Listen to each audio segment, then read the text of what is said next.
If you're a guitar player, the chances are at some point you've made some mistakes, right? And if you're a new player, perhaps you're stuck in a rut and you're wondering how to get to that next level. In this video, we're hopefully going to address some of those things. We're going to talk about 7 common mistakes that all guitar players make and how to avoid them. This is going to be especially useful if you're just starting your musical journey and perhaps you're about to hit your first kind of ceiling with your practice routines, and maybe some of these tips will help you get through to that next level. This video is brought to you in partnership with musicradar.com. If you want to read the associated article that I've written to go with this video, there's a link down below in the description. You can click that and find out more about all of the points that I'm going to be talking about in this video. So in this video, I'm not going to be doing a ton of playing. I'm mostly going to be talking and giving you some pointers to get to that next level of your playing. But when you do hear me play, you're going to be hearing my PJD Guitars St. John Standard. And this is plugged directly into the Blackstar Amplification Amped 1, which is their 100 watt pedalboard amp.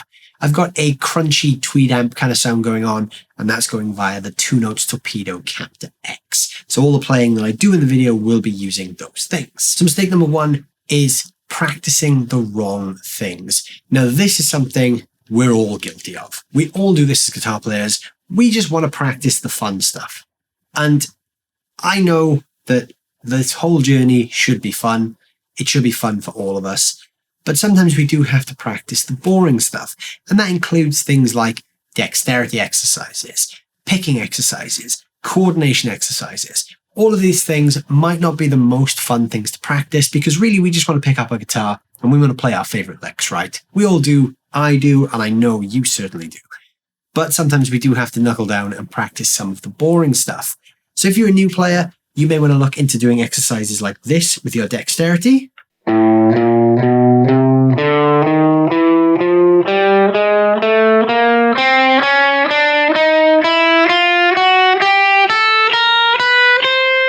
So what I'm doing there, and this really isn't that fun to practice, but it's incredibly useful, is I'm playing the 5th, the 6th, the 7th, and the 8th frets on the low E string with independent fingers. So first finger, second finger, third finger, fourth finger.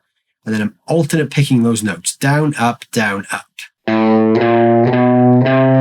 I'm moving string to the A string. And repeating for the rest of the strings.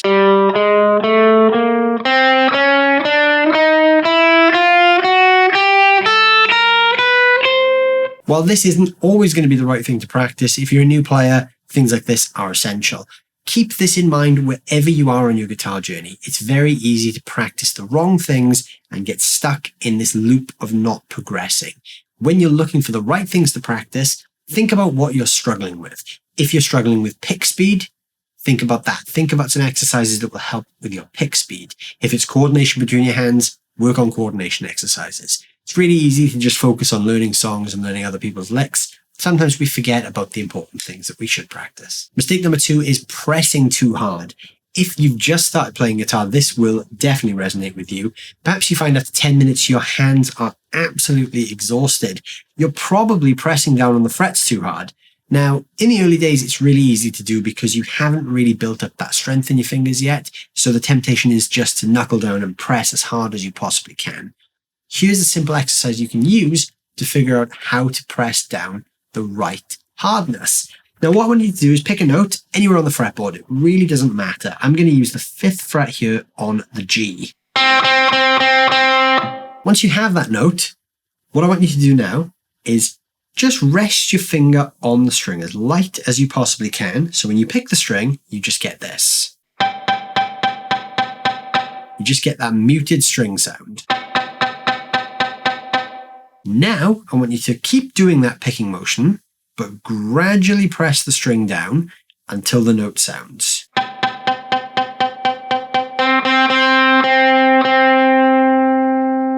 That point there where the note sounds, that is just as hard as you need to press, and you may find that's way lighter than you're currently pressing.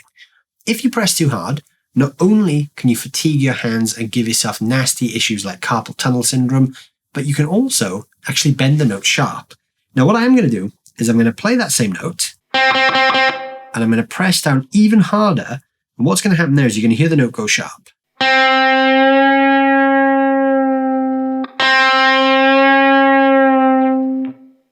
The reason that's happening is because the frets are raised from the fretboard. So the notes that we hear happen when the string touches the fret.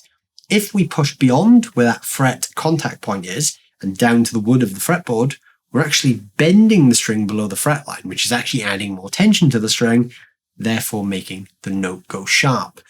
On a single note, it's not as bad, but if you're playing a chord and you're bending a note sharp, that can have disastrous effects on your chord. Mistake number 3 is practicing with too much gain and too many effects. If you're working on things like picking exercises or dexterity exercises and they sound like this,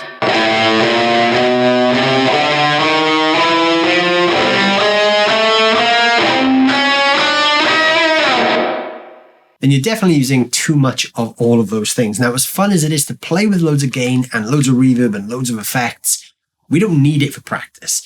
The best way to practice, and this is really going to help nail your technique and your articulation on the instrument, is to practice clean. Playing clean with no effects whatsoever will allow you to hear the note in its simplest form, and it will allow you to troubleshoot if there are any problems with that note. If you are really, really set on playing with a little bit of drive, you can practice with a little bit of a crunchy tone like this, and a little bit of reverb like I am there, but don't overdo it. Don't saturate your guitar tone and soak it in reverb and modulation and delay and everything else, because you're just going to lose sight of what you're actually practicing. Practice with a cleaner tone and at a sensible volume. You don't want to completely dime your amp for practicing exercises. Mistake number 4 is not using a metronome. This sound is a sound that will drive most guitar players crazy, but practicing on the metronome is an essential skill, and I can't stress this enough.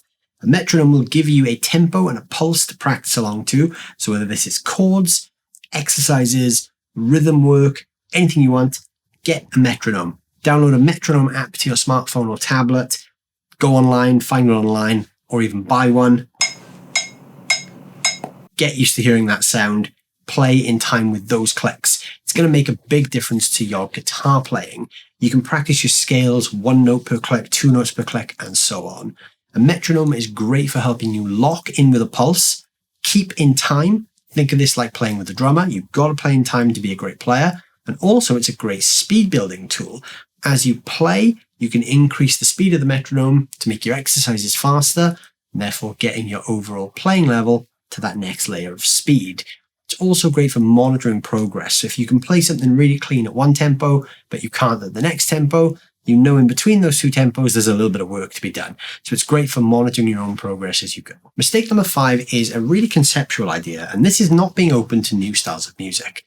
As guitar players, it's really easy to just like what we like. If you like heavy metal or you like classic rock, it's really easy to pigeonhole yourself in that one thing that you do like.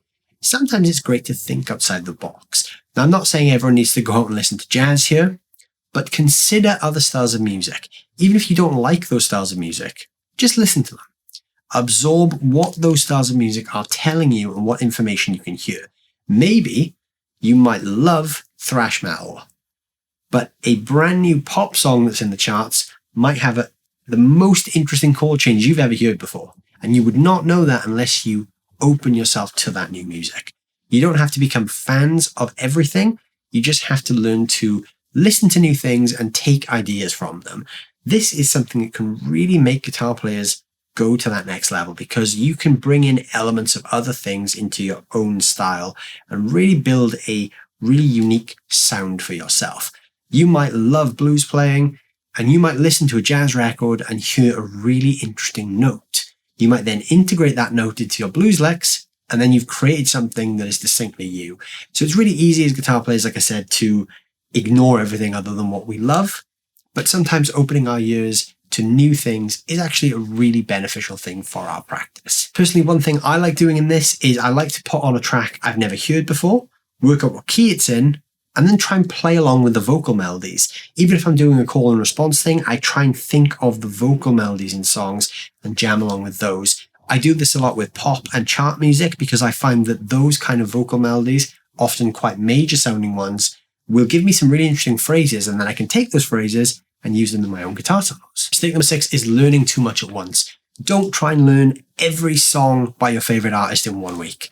Pick one song, one concept, or one technique and break it down into manageable steps.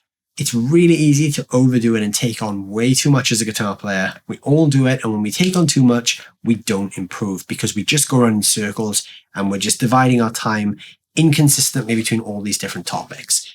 If you're trying to learn something, break it down to the bare essentials. Focus on one thing or a very, very small pool of things. Don't learn 100 different things at the same time. Learning guitar and becoming a great player is a lifelong journey, so allow yourself that time. Don't rush, take your time, enjoy the process, and focus on the things that really need to be focused on to get your playing to that next tier. Like I said, don't learn everything at once. Focus on the important things. Mistake number 7 is avoiding music theory. Now, music theory is a big topic. A lot of guitar players hate the idea of learning any theory whatsoever. Some guitar players will view theory as cheating. Some guitar players will view theory as incredibly useful. Now, what theory tells us is the rules of music. Just because there are rules to music, it doesn't mean we have to follow these rules all the time. Rules can be broken. I personally like to think of theory as a series of guidelines. So when I use theory, I use it to help me write chord progressions, or work out keys of songs, or work out which notes I can use over a specific song. So don't fear music theory. Start with basic concepts like learn the major scale, learn the chords associated with the major scale. Now, just with those two concepts alone, you can write a song in any major key without guessing what chords will work. Then learn the natural minor scale and the chords associated with that scale. Then you can write a song in any minor key without guessing what chords will come next. Just those 4 simple concepts alone will allow you to write any song in any key. So music theory can be a very, very useful thing to learn. You don't need to learn it all at once. Just like mistake number 6 of learning too much at once, don't worry about learning everything theory at once. Learn one concept and get that concept nailed. Then add another concept and build your music theory concepts until you've learned enough to satisfy what you need. You don't need to learn everything. You just need to learn the things that are relevant to you as a player. So there you go. There are 7 common mistakes that all guitar players make and how to avoid those mistakes. So if you think there are any common mistakes that I've missed off this list, throw those down below and let me know how you would suggest someone avoid that particular mistake. I'd love to hear what mistakes you guys have encountered on your guitar journey. Like I said, there is a full written article to accompany this, which is linked down below over on the Music Radar website. Let me know if any of these tips on how to avoid these common mistakes have helped you get out of a rut. And like I said, don't forget to let me know if there's any mistakes that I've missed out. While you're down there letting me know, don't forget to hit that like button. And if you're new here, please consider subscribing to the channel as well. And go check out the article over on the Music Radar website. Thank you so much for watching as always, and I'll see you guys soon.